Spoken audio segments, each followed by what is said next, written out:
اب سیدھا راستہ کون ہے؟ اللہ اس کی بھی ڈیٹیل کو اور اس کی تفسیر کو آگے بیان کرتا ہے، صراط الذین انعمت علیہم، کہ سیدھا راستہ وہ راستہ ہے جس میں تو نے انعام فرمایا۔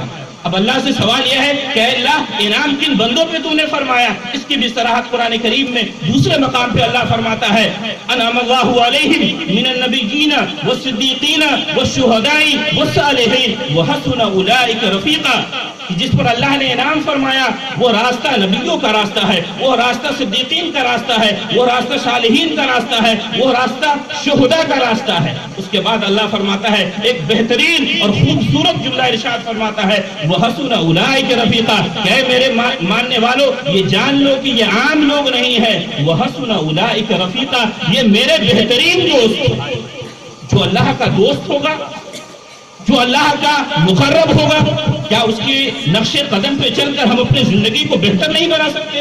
ضرور بہتر بنا سکتے ہیں۔ شرط یہ ہے کہ ہم اللہ سے ویسے ہی ڈریں جیسے یہ لوگ ڈرا کرتے تھے۔ وَحَسُنَ أُولَئِكَ رَفِيقًا، کیونکہ یہ لوگ نیک اور صالح۔ وَلَا تَمُوتُنَّ إِلَّا وَأَنْتُمْ مُسْلِمُونَ، اور تمہیں موت نہ آئے، ہرگز موت نہ آئے مگر اس حال میں کہ تم اللہ کے فرما بردار بندے ہو کر اس زندگی سے۔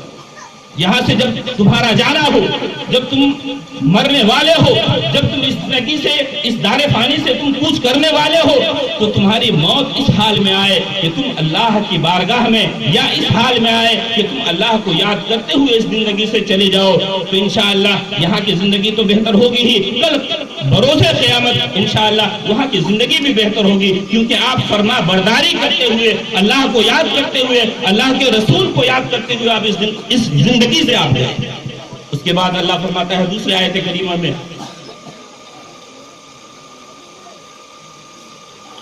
وَاعْتَصِمُوا بِحَبْلِ اللَّهِ جَمِيعًا وَلَا تَفَرَّقُوا، جو دوسری آیت کریمہ میں نے پڑھی کہ اللہ کی رسی کو مضبوطی سے تھامے رہو اور آپس میں تفرقہ نہ کرو۔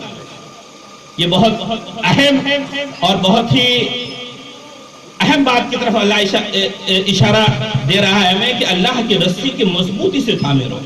اب اللہ کی رسی ہے کیا؟ اللہ کی رسی قرآن کریم ہے۔ قرآن کریم کو مضبوطی سے تھامنے کا حکم دے رہا ہے اللہ کہ اس کو مضبوطی سے تھامے رہو۔ وَلَا تَفَرَّقُوا، ایک طرف فرما رہا اللہ کی رسی کو مضبوطی سے تھامو، وَلَا تَفَرَّقُوا، اور آپس میں اختلاف مت کرو، آپس میں چھوٹی چھوٹی باتوں پہ اختلاف مت کر لے جاؤ کہ یہ غلط ہے وہ غلط ہے، نہیں، بلکہ یہ دیکھیے کہ جو سامنے والا انسان ہے کیا اس کے دل میں کلمہ طیب لا الہ الا اللہ موجود ہے یا نہیں ہے۔ اگر اس نے کلمہ طیب لا الہ الا اللہ پڑھ لیا اور آپ کے سامنے ظاہر کر دیا کہ میں مسلمان ہوں، جس کو قرآن کہتا ہے وَأَنَا أَوَّلُ الْمُسْلِمِينَ، پہلے ہم مسلمان ہیں، اس کے بعد کوئی اور ہے، کوئی شیخ ہے، کوئی پٹھان ہے، کوئی کچھ اور ہے، قرآن اس کی تردید کرتا ہے پہلے میں مسلمان ہوں۔ کیوں مسلمان ہوں؟ کیونکہ ہم نے پڑھ لیا ہے کلمہ طیب لا الہ الا اللہ محمد رسول اللہ۔ تو اب ہمارا جو میزان ہوگا، اب جو ہمارے درمیان مابہل امتیاز جو شے ہوگی وہ یہ ہوگی کہ ہم مسلمان ہیں، اور کوئی سامنے والا غیر مسلم ہے تو غیر مسلم بھی ہمارے لیے صرف ایمان کی حیثیت سے وہ الگ ہے، لیکن بحیثیت انسان وہ شخص بھی ہمارے لیے اسی طرح تعظیم کے قابل ہے جیسے عام مسلمان ہیں۔ ہم اس کی تعظیم ویسے ہی کریں جیسے ہم عام مسلمان کی کرتے ہیں، تاکہ آپ کی زندگی، آپ کی کردار اور آپ کے کیریکٹر کو دیکھ کر وہ یہ کہہ سکے کہ یہ شخص مسلمان ہے، یہ شخص رسول کا کلمہ پڑھنے والا ہے۔